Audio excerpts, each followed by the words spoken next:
Is there anyone coming here for the first time today? Oh, okay.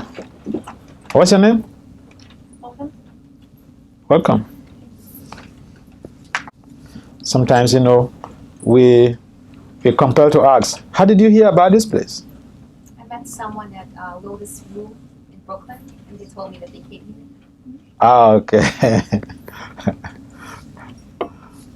Thank you for coming.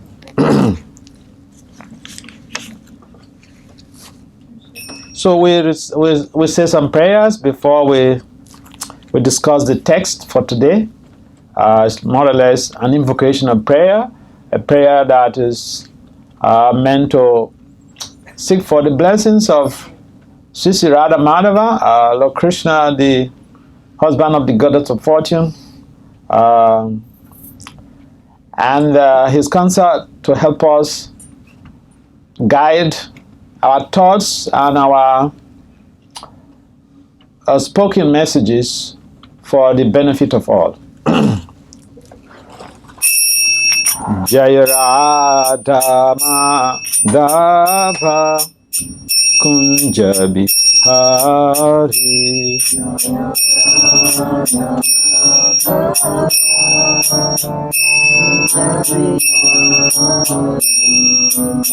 Gopi Janavala Bhagivardhari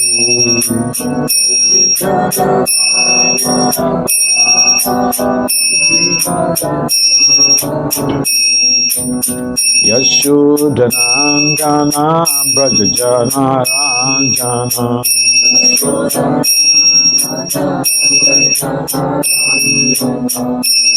Yashodanandana Brajajana Ranjana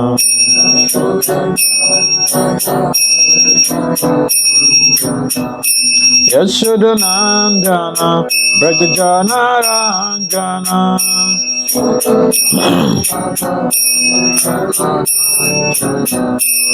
Jamuna Tira Vanachari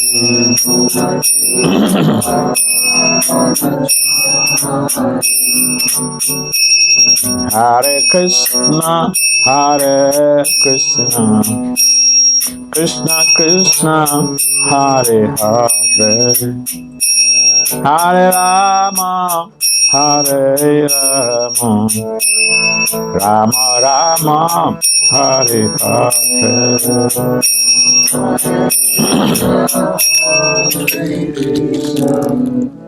Krishna Krishna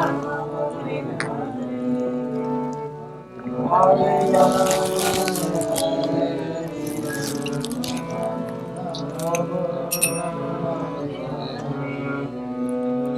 Hare Krishna Hare Krishna Krishna Krishna Hare Hare Hare Rama Hare Rama Rama Rama Hare Hare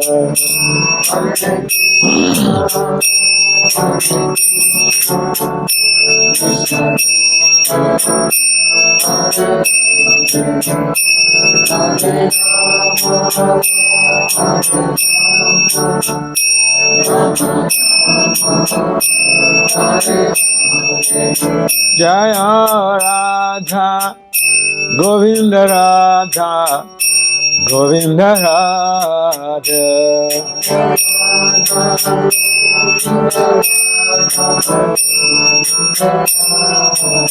Jaya Goranitai Goranitai Goranitai Jaya Goranitai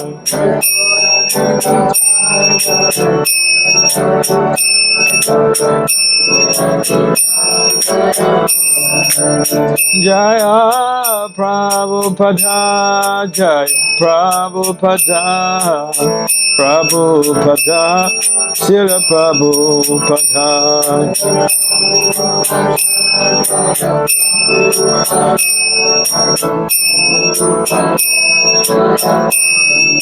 Nitai go Hare Ba, Hare Ba, Hare Ba, Ba Hare Ba.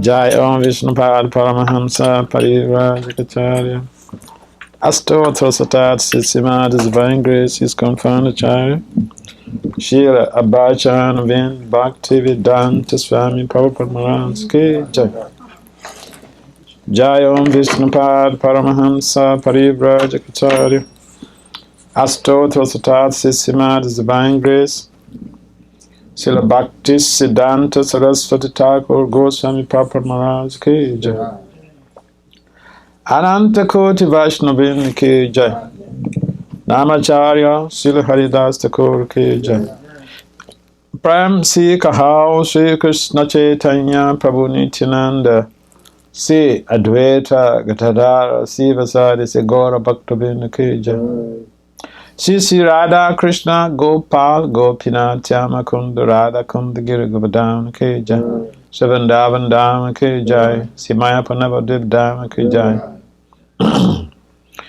Gangamaya Yamunamaya Ki Jai Simati Tulsi Devi Bhakta Devi Ki Jai Samaveda Bhakta Vinda Ki Jai Nitai Gaur Premanandi. All glories to the Sama devotees. All glories to the Sama devotees. All glories to the Sama devotees. All glories to Sisi Gaur and Gauranga. Om Namo Bhagavate Vasudevaya. Om Namo Bhagavate Vasudevaya. Om Namo Bhagavate Vasudevaya. Om Namo Bhagavate Vasudevaya.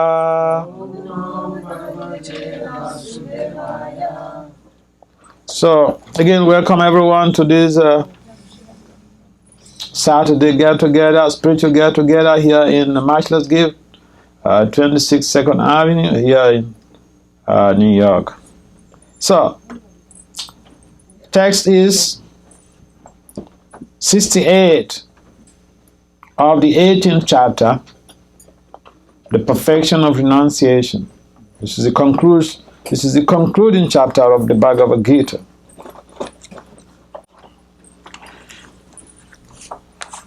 Title of the chapter is the perfection of renunciation. Translation and purport. By divine grace is confounded Acharya and Srila Abhachan Vin Bhakti Vedanta Swami Prabhupada Maharaj Ki Jai. Srila Prabhupada Ki Jai. For one who explains this supreme secret to the devotees, pure devotional service is guaranteed. And at the end, he will come back to me. Please kindly responsibly repeat. For one who explains this supreme secret to the devotees, For one who explains this supreme secret to the devotees, pure devotional service is guaranteed. pure devotional service is guaranteed. And at the end, he will come back to me. And at the end, he will come back to me. Purport. Generally, it is advised that Bhagavad-gita be discussed amongst the devotees only. For those who are not devotees will understand neither Krishna nor Bhagavad-gita. Those who do not accept Krishna as he is and Bhagavad-gita as it is should not try to explain Bhagavad-gita whimsically and become offenders. Bhagavad-gita should be explained to persons who are ready to accept Krishna as the Supreme Personality of Godhead. It is a subject matter for the devotees who are devotees only and not for philosophical speculators. Anyone, however, who tries sincerely to present Bhagavad-gita as it is will advance in devotional activities and reach the pure devotional state of life. As a result of such pure devotion, he is sure to go back home back to Godhead. Umagena Timirandasya, Gena Janasalakaya, Saksur Militam, Jena Tasmine, Si Guruvenam Ha. Chaitanya Manobistam, Stafitam, Yena Bhutale, Swayam Rupam Kadamayam, Dadati Swa Padantikam. Pandasi Krishna Chaitanya Nityananda Sahodita, Godadhaya Puspavanto Chita Chandra Tamond. Jaya Sri Krishna Chaitanya Prabhu Nityananda, Si Advaita Gadara, Siva Sadi, Si Gaura Bhaktavinda. Hare Krishna, Krishna Krishna, Hare Hare, Hare Rama, Rama Rama, Hare Hare. Namo Vishnu Padaya Krishna Pistaya Bhutale Srimad Bhakti-vedanta Swami Iti Namani. Namaste Saraswati Deva Gauravani Pacharine Nirvasesa Sonyavadi Pasatya Desatari. Vancha Kalpataribhya Cha Kripa Sundabhya Eva Cha Patitanam Pavanibhyo Vaishnavibhyo Namo Namaha. So this text is very intriguing in the sense that it's giving us some insight about the added value of someone who is preaching the message of Godhead, someone who is explaining the attributes of Lord Krishna, someone who is providing some understanding to people in general and to the devotees specifically about Krishna's appearance, his activities, his paraphernalia, and how to worship Krishna to be able to attain pure love for him. So this is a very significant position, a very important position, and we find that sometimes we don't seem to understand the value of devotional service because traditionally we are nurtured in a culture of quick fix, here and now. What am I going to get from this? What am I going to get from this person? Well, he looks good, right? What am I going to get from him? This Krishna consciousness you're talking about, the fellow, I remember several years, some decades ago, when I joined the movement earlier on. So we were out every day doing some preaching, and we are in a particular city, a commercial city, and then a gentleman came out from his office, well dressed. He said, "Hey boy, come here." So I went by, and he said, "You know what? These are teachings. I like when people are presenting these teachings, but I've read your books. I bought some books. I've read them. I don't understand."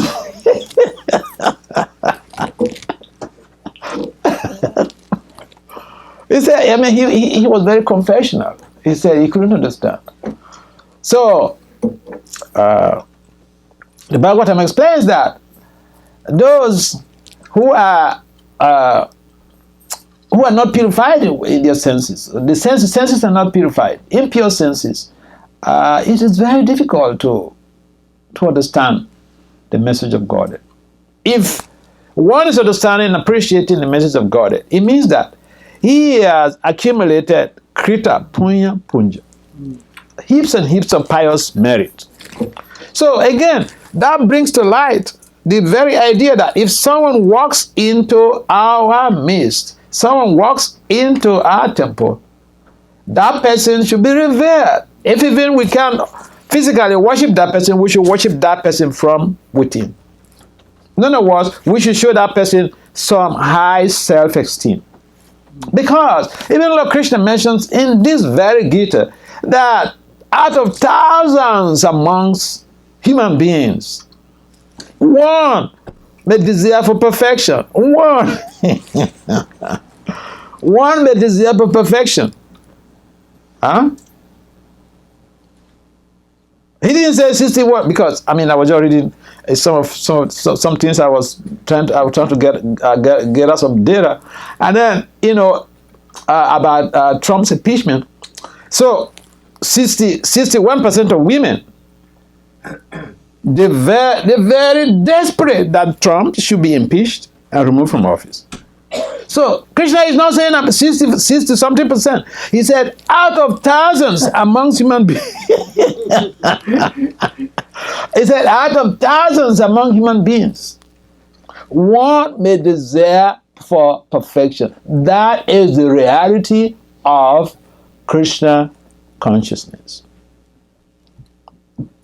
And therefore, whether the person is a child, is so-called highly elevated, high-profile person, it doesn't really, it doesn't make any difference. If someone is interested in hearing about the message of Godhead, that person is a special soul. And again in the Gita, Lord Krishna mentions that there is no one who is more dear to him than the person who is preaching or who is enlightening his devotees about his message of the Gita. Not in the past was someone ever dear to him more than that person who is spreading the message of God, this person is spreading his message, who is championing the cause of Krishna consciousness. Not even now, and even in the future. So he goes into retrospect, the present, and then the future. So we find out in research there is what we call variables. Now, a devotee of the Lord who is preaching the message of God, it is like the constant variable. It doesn't change. The interest of Krishna in that devotee it doesn't change. And therefore, he is seen as the most dear person to Lord Krishna. Imagine if someone says, you are the most dear person in my life. You're the most dear person to me. How will you feel? Huh? Good. You feel? So, one who is preaching the message of the Gita is most dear to Lord. There is no one more dear to Lord Krishna than that person. And Lord Brahma also echoes this very understanding in his discussions with Narada Muni. Narada Muni is Lord Brahma's son. And so in the Trilokya Upanishad, when in the discussions, because Narada Muni was asking Lord Brahma about the Shingadev Kavacha, and in addressing Narada Muni, in responding to Narada Muni, Lord Brahma said, Sunu Narada Vakshyami, my dear son Narada, listen to me. He said, Sister Putra, he said, you are the best of my, Putra means son. He said, you are the best of my sons. Why? Because the Narada Muni that Brahma was discussing or addressing, he is the spiritual master of the devatas. He travels all over the three worlds. Doing what? Not as a tourist. He travels the whole three worlds, spreading the message of the Gita, and without fear or favor. He doesn't care whether you're going to kill him, because he even preaches to demons. I remember the case, the recorded case in the Harivamsa, when Narada Muni went to meet Kamsa. He told Kamsa that, listen, he visited Kamsa. Kamsa, attended to him very nicely. And he told Kamsa, listen, this Ugrasena, he is not your father. Kamsa said, what? So imagine somebody, a heroic person like Kamsa, and you are bold enough to tell him that, look, that guy you say, everybody says he's your father, and you think he's your father. He's not your father. So Narada Muni is that type of a bold speaker, a bold preacher. So Kamsa said, explain what you mean to me. This is a preacher. Why is he so dear to Lord Krishna? Because he's ready to sacrifice his life at the altar of preaching the message of God without fear of him. Therefore, because Kamsa humbly inquired from Nada Muni about the whole scenario for some explanation, Nada told him how Kamsa's mother had gone to Suyamuna, one mountain, with some other pilgrims. And then, the place was so beautiful, so, Kamsa's mother wandered away. And then, Adhanava came, and, he saw Kamsa's mother. She was so attractive. He couldn't contain his senses. He became lusty after her, and asked his charioteer, "Who is this? Who is this woman? Is she a heavenly woman, or is she a earthly woman? Where's she coming from?" Sometimes women, we see a beautiful woman, we get attracted, we get zapped, and we want to do everything within our reach to make sure that she becomes mine.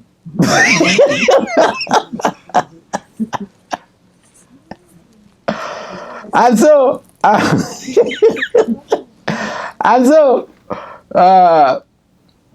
this Dhanava, Dhamira, he has a lot of power, a lot of mystic power. He went into meditation, trying to figure out who is this woman. And then he realized in his meditation, it was revealed, there was a revelation that this is the wife of Ugrasena. So, you know what he does? Guess what he does? Disguises himself as Ugrasena. Yeah, he transformed himself. He transformed himself. And sometimes we think that, there is so much of technology these days. But the technologies in the Vedic culture, they supersede the modern, gross technology. So this Dhanava, he transformed himself to Ugrasena and went to defy the Kamsa's mother. From there, she got pregnant of Kamsa. So now I'd explain all these things to Kamsa. So my point is that Nanda was just a bold preacher. He didn't care about, saving his own neck. How dare you to go and tell Kamsa that Ugrasena is not his father? But he did it. And so, but then he did it out of care and love, and so Kamsa also was, very much, attentive to what he was saying, and he accepted it. Hook, line, and sinker. And so, because we heard from the Bhagavatam how Kamsa imprisoned Ugrasena and all these things, but these are some of the things behind. So, the bottom line is that the devotee of the Lord is so dear to Krishna that he is considered to be more, his worship is considered. Lord Krishna mentioned to Arjuna in the Padma Purana that those who claim to be my devotees, they are not. He said that those who are serving my devotees, so those who are devotees of my devotees, who are dedicated devotees of my devotees, yeah, they are the real devotees I can reckon with. And so, this devotional service, no one is being paid. Can you imagine? You do some service, and there are no financial remunerations. And and then people have been doing it for, decades. No remuneration. Not now and in the future. But out of deep understanding, you have dedicated your lives to this process of spreading the message of God. And also, this is the mission of Lord Krishna when he came, when he appeared on the planet 5,000 years ago. His mission was to re-establish the principles of religion and create a congenial atmosphere where people will be appreciative of human value in terms of utilizing it genuinely for the attainment of the goal and mission of human life. Every organization or even everybody seems to have a goal. And in fact, if you don't have a measurable goal, you're not going to make any achievement. You're not going to make any tangible achievement. Therefore, our goals should be measurable. So Krishna's goal was to re-establish the principle of religion when he descended on this planet over 5,000 years ago.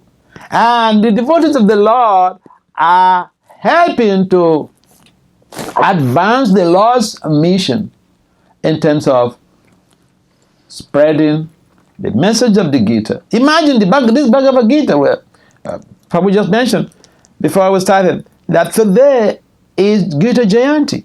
What does that mean? It's the day that this book, Bhagavad-gita As It Is, that is the day that this book was made manifest. Made manifest in the sense that this book basically is a dialogue. It's a discussion between Arjuna and Krishna. Arjuna receives lectures, but the lectures were on a battlefield. Can you look? If you're going any school, whether it's kindergarten, primary school, secondary school, tertiary institution, graduate studies, you stay in a comfortable, very cozy classroom. Cozy classroom. But Arjuna's classroom was on a battlefield. And then Krishna had to clear out of Arjuna's doubts. Arjuna had so many things that were like obstacles to his spiritual development and social development. But Krishna had to clear all of his doubts, and ultimately Arjuna surrendered to Krishna. He told Krishna, "Now I'm a soul surrendered unto you. Use me in whatever way you want." So that is the ultimate in devotional service. We should come to the point that we're ready to give up all of our doubts, all of our desires, all of our, idiosyncrasies, and, present that at the feet of the Lord, and let the Lord and His pure devotee use those social mental infrastructures for our own growth. Because otherwise, naturally, we do have a lot of complexities in our lives. But then the whole idea of the Gita, and keep in mind, in the discussion between Lakshmiji and Vishnu in the Gita Mahatmya, it is mentioned that in the discussion between Lakshmiji and Vishnu, Lord Vishnu told his consort Lakshmi that, look, the Bhagavad-gita is not different from me.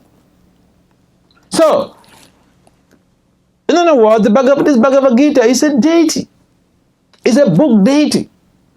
What we do to the deities is what exactly how we have to treat the Bhagavad-gita. Do we keep deities on our laps? No. So we can't keep Bhagavad-gita even on our laps. Because the Bhagavad-gita, according to Vishnu, he said it's not different from him, it's Krishna. It's the book, it's called Book Bhagavat.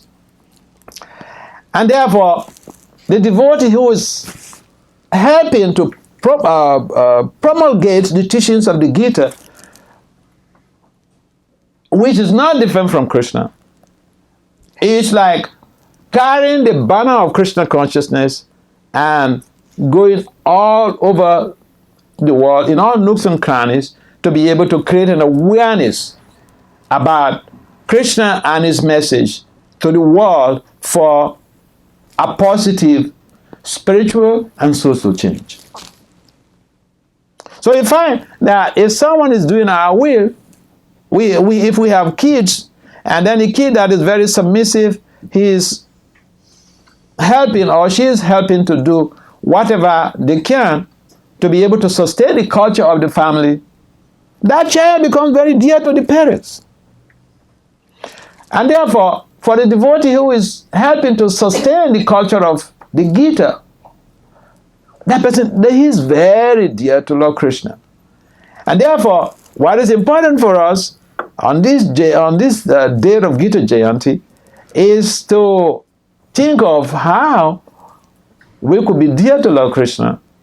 And if we're dear to Krishna, then we don't have any problems. If Krishna reckons with our dedication to his service, to spreading his message, either directly or indirectly, we are guaranteed. We are guaranteed of security. Not just social security, spiritual security. And therefore, it is important for us to understand why some people do what they are doing. Why some people have to give their lives to this system of spreading Krishna's message. And if we become instruments in facilitating the spreading of Krishna consciousness by those who have dedicated their lives to this mission of the Lord, then we get the same results. Because it's like a soldier in a war front. The soldier needs food, he needs some clothing, he needs some medication, and so there are doctors who are there. There are fashion designers who have to make their clothes. They get also the same benefit when there is a victory in the war. They are all credited, and therefore, for anybody who is helping to spread or who is helping to facilitate the spreading of Krishna consciousness, they become very dear to Krishna, just like Narada is described by Lord Brahma as the best of all of his sons, and also very dear to Lord Krishna. So we want to be dear to somebody. And what is greater than becoming dear to Lord Krishna? So here is a secret to how to become dear to Krishna.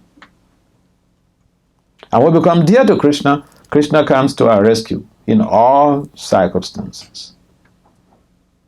I mean, look at the case of Mother, what's the name of this mother whose saris, Krishna supplied the saris? Draupadi. Yeah, look at the case of Draupadi. Draupadi, initially, when she was being, when these rascal people were trying to derobe her, she was initially struggling whether she could protect herself. But ultimately, when she gave up, she shouted, raised her hands up, what she said to Krishna, "Hey Krishna, hey Govinda." Immediately Krishna came to the rescue. So, to be a devotee of the Lord, to help in spreading his message, spreading his glories, we want to be glorified. People want to be glorified. If you're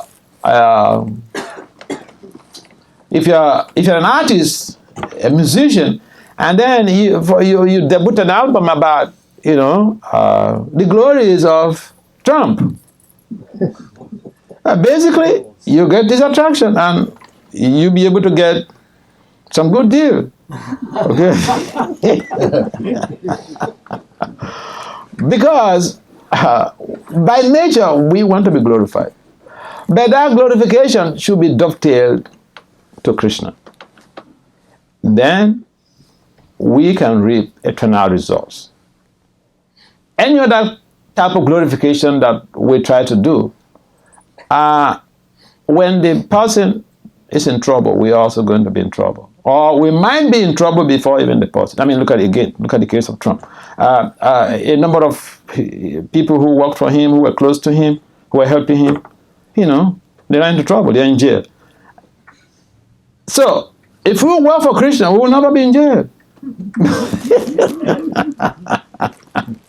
If we serve the pure devotees, we will never be in jail. We will become completely decastrated from the shackles of material bondage. That is the beauty of service or devotional service. It creates an avenue where we can become really free people to pave way towards entrance into Goloka Vrindavan. Any comments or questions? Yes. Comment and a question. Okay. Comment is that Prabhupada did say that to the book distributors, if you go spend this one life distributing books, and at the time of death you don't remember Krishna, Lord Chaitanya will push his way into your mind and drag you back home to Krishna. So my question is this. In the purport, it was explaining how this message is really for discussion among devotees. Mm-hmm. So previously, in the very beginning of the Gita, Krishna had said that you shouldn't disturb the mind of the ignorant. And Prabhupada makes the point that, well, devotees, though they knowing Krishna's real desire, they'll go out like that. So my question is, when we go out and try to explain Bhagavad-gita, it almost seems like we're going against this idea that it's only for devotees. So do we understand that even though it seems that way, we're actually doing, we're doing, say, a deeper desire, we're fulfilling a deeper desire of Krishna? Sure. And what I see also, let's expand that. Thank you. It's a nice point you raised. Krishna mentions Mama Evam So Jiva Loke Jiva Bhuta Sanatana. Everyone in this world, every living entity is part and parcel of Krishna. In other words, there are people who are devotees they have unveiled that covering. There are people who are devotees, they are veiled. So we distinguish between devotees and non-devotees, which is good. Characteristically, that is a position of a preacher or a Madhyam Adhikari. So, but on the higher platform, everybody is part and parcel of Krishna, and Krishna wants his prodigal children to come back to him.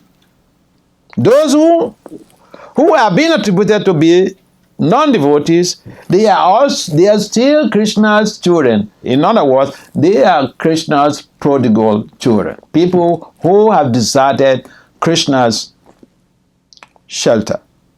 And they have resorted to some other means, some other ways of trying to regenerate their happiness. But then we understand that no one can actually be no one will be able to attain sustainable happiness in this world without a deep connection with Krishna. Because people have tried it, and today you become a Chief Justice of New York, and then the next day you are in jail. Oh yeah, so one of the things I like in America is that a majority of people are not above the law.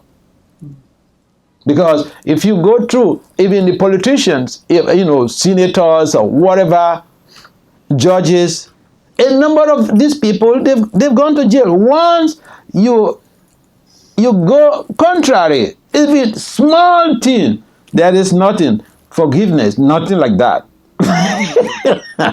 Someone pins you down. And therefore, you see, the world is in such a situation that nothing is no position is predictable. No position. Today I can become a temple president, I can become a GBC, tomorrow I get thrown out of this position. Oh yeah. This is called dualities. What does not change, the constant variable is dasa, anudas. We are servants of Lord Krishna. That will not change. But say I'm president of the United States, it will change. If even you stay there, maybe 8 years, someone else will take over. That's the limit you can go. But service to Krishna basically means it's eternal duty, and when we embark on this type of service, we get regenerated in our spiritual purification, and that enables us to be able to have a reunion with Krishna ultimately. Sustainable, everlasting reunion. So yeah, the world is creating some difficulties, that people are creating difficulties so that those who are intelligent also, they can lean back and question themselves, why have to pass through all of these challenges? And then the wise will try to figure out how to take shelter of Krishna in a very dramatic, exponential way that could help them to leap ahead and create a stable equilibrium in their spiritual development and social life. Yeah, so Prabhupada allows us, or Prabhupada in his teachings, he wants us to spread the message of the Gita to everybody. And that's why he risked his own life to travel to America from India, not by air. Even air is long; it's a long distance, not to speak of by boat. So that's a big sacrifice, and we should appreciate that and help Prabhupada in spreading his message to all and sundry. So thank you. Any other comments or questions? Yes? All right, in the absence. Okay. I got another one. Okay. If nobody else has. Yes, okay. I remember back in the old days, and we had a big book distribution party, and this question came up because a book distributor, you're approaching people and you don't know how they're going to react. So a book distributor approached somebody and they began to blaspheme Krishna, and they grabbed the book and threw it on the floor. So my question is there a danger that by trying to present Krishna, we may help somebody go further into a bad situation by the fact that they may blaspheme when we try to present it? Yeah, that's why we need to be very tactful. The word is tactfulness in our preaching mission. Because people need to be trained. When we join the movement, we are trained how to give class, how to preach, what to say to somebody when you meet somebody outside, when you're distributing books. So there should be some training. Sustainability of our projects, basically one of the basic factors is on training. So there should be that system where we train people and not just send people to the war field without any deep understanding of what you're facing and what you're doing. Because sometimes if we are not properly trained and we just give the book to anybody we meet, somebody may just read the book and then aggravate their own suffering. So if we want to be compassionate, we should be tactful in preaching. I had the experience. I was taking some teenage boys out to distribute, and we trained them how to distribute. One boy, he was giving out BTGs. So he approached the man and said, "Sir, would you like to look at this?" We told him to be very respectful. The man said, "Oh, let me see that." And he looked at it in front of the boy. He ripped the magazine in half. The boy came back crying because he was what? And so my point here is, we may be trained, and still with everything we may somehow stumble upon somebody that is so antagonistic. Yeah, but listen, that's the point. Even in experiments, there's what we call within the limits of experimental error. Okay, you have to create. The world is not. Everyone is not perfect. So no matter how careful you are, it's just like no matter how careful you are, you get sick.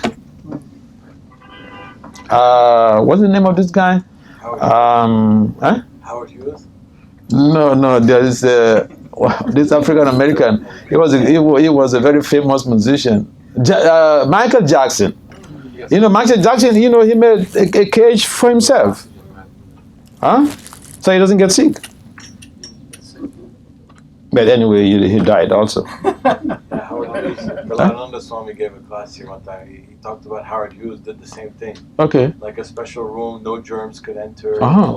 But they would slip his food through like somehow some germ came in and he just got sick and died. He wouldn't let anybody in the room unless they were wearing like a spacesuit. Yeah, something like that. Yeah. But a little germ attacked his body, he died. But the gem, you can't even see it. I mean, a gem is so infinitesimal, you can't see the gem.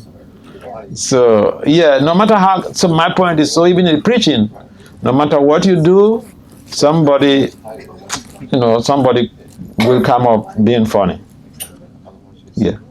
Anyway, so in the absence of any other questions or comments, okay. I have a really quick question, Marsh. Yeah. This is the older version. Uh-huh. Right? So in the verse, for one who explains the supreme secrets to the devotees, devotional service is guaranteed. And then in the newer version, it says pure devotional service is guaranteed. So can you? Difference? It makes it seem like devotional service is not pure. So it emphasizes pure devotion. But there are different stages of devotional service. Okay. The other one is a generalized statement. The other one is this one is specific. Okay. All right. All right. That helps. Yeah. Yes. So the purport, the first sentence of the purport is that it is advised generally that Bhagavad-gita be discussed among devotees only. Can you maybe explain for us who is considered to be a devotee? Yeah. You see, that's what Murali Vadaka was also hitting on. So yeah, the emphasis, especially in the ancient Vedic culture, in the Vedic system, is being that the Gita is a devotional service, is a sacred thing. It's just meant for few people. People who are born in India and in particular settings. But Prabhupada and Bhakti-siddhanta, they broke that jinx. And therefore, I also want to bring up this, that you see, one of the reasons why the Krishna consciousness or the Vaishnava system did not spread globally, like other traditions. Even Buddhism has spread so much. There are so many institutions, they're teaching Buddhism and all this stuff. Our system, we are very much far behind. And even now, even in our Krishna consciousness in ISKCON, we don't so much value education. If you don't plant people in educational field, if you don't spread your mission through education, look at what the early Christians did when they were spreading the Christianity. And so, this very statement, the Bhagavad-gita, the reason why that is mentioned is because when you're talking about Bhagavad-gita is not different from Krishna. So you discuss about Krishna, right? And then you say, Krishna says, I am the Supreme Personality of Godhead. From me comes remembrance, forgetfulness. For all the planets are coming from me. And then someone also has read and said Krishna was playing with some girls in the night. I think in Europe, I can't remember the exact place, some nuns took devotees to court. Poland? Okay. In Greece too. Okay. So, but then the argument was that these people are saying that Krishna is God. But look at what Krishna has been doing.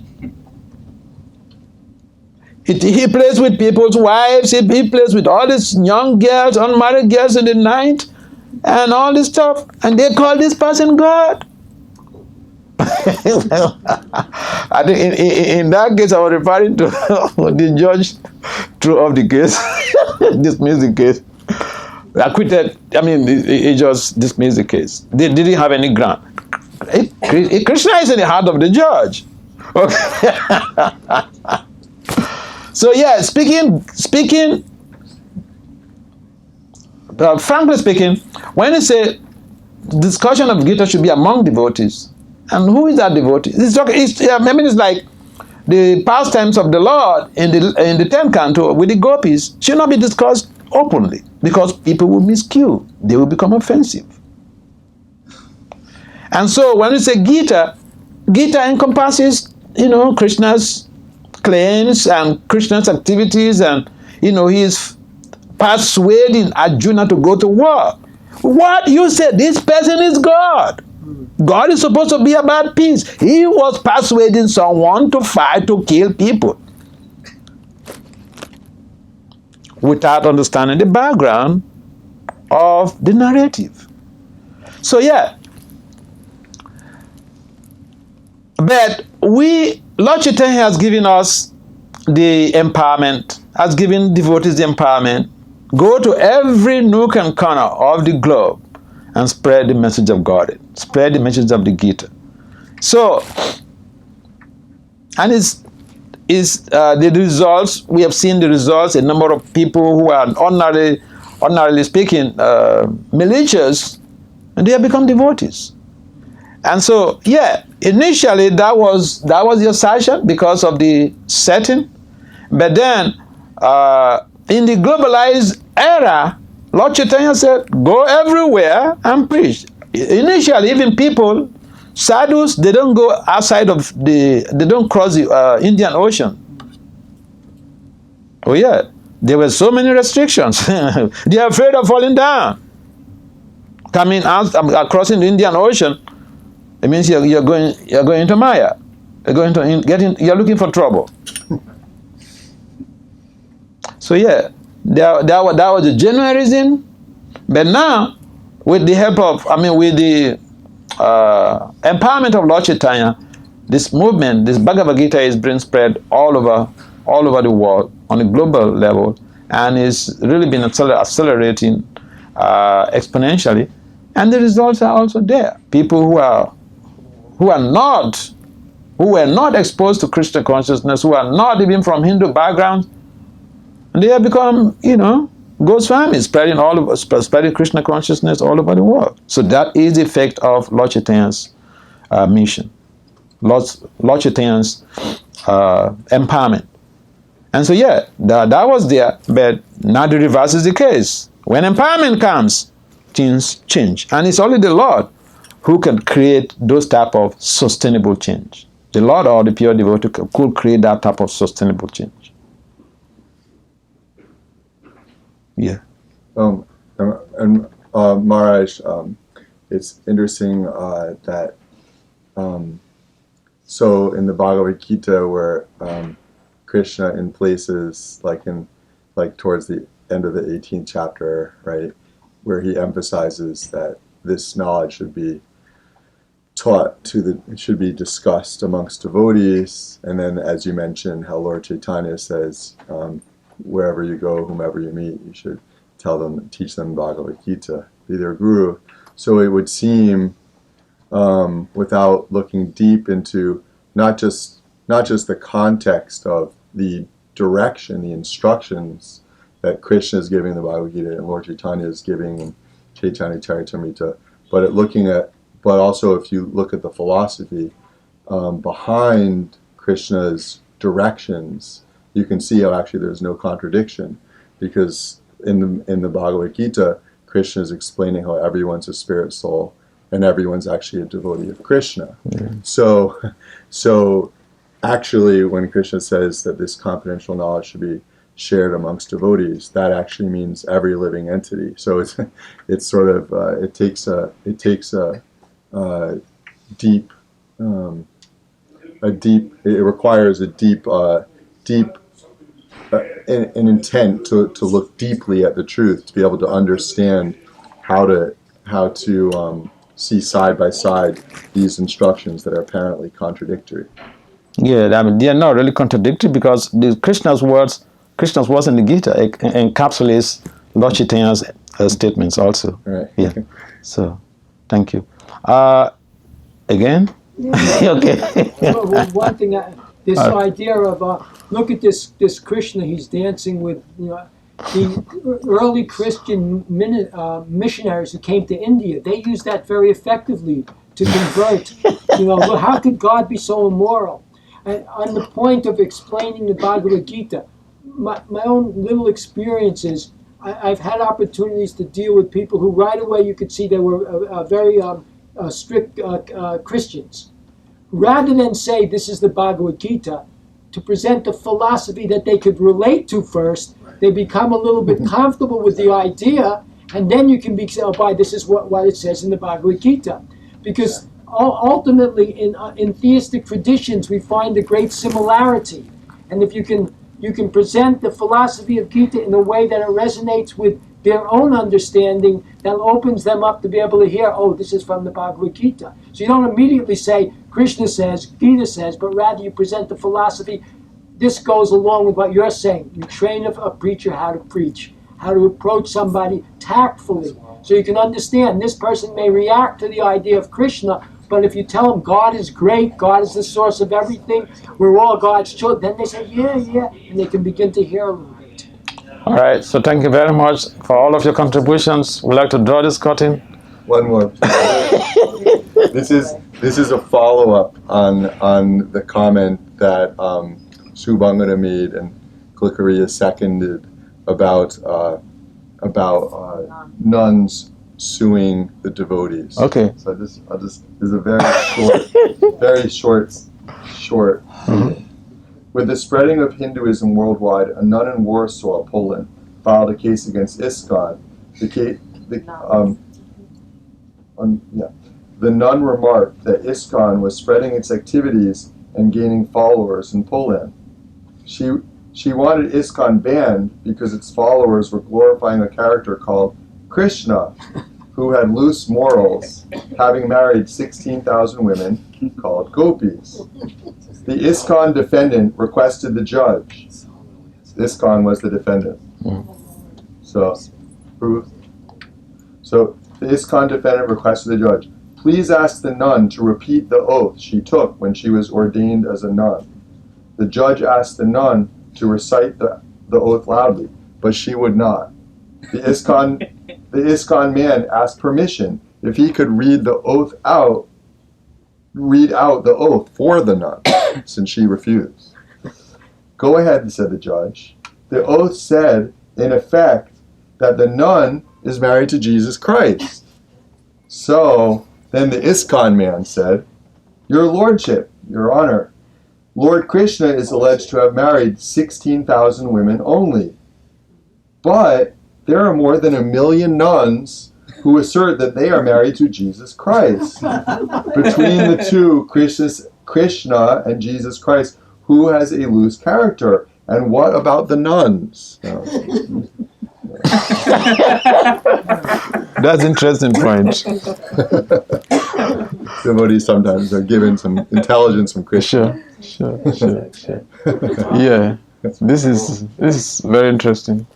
Yeah, so Krishna consciousness prevails. The people may stand as obstacles. They may try to stop the preaching. That Krishna comes to the rescue. Srila Prabhupada ki jai.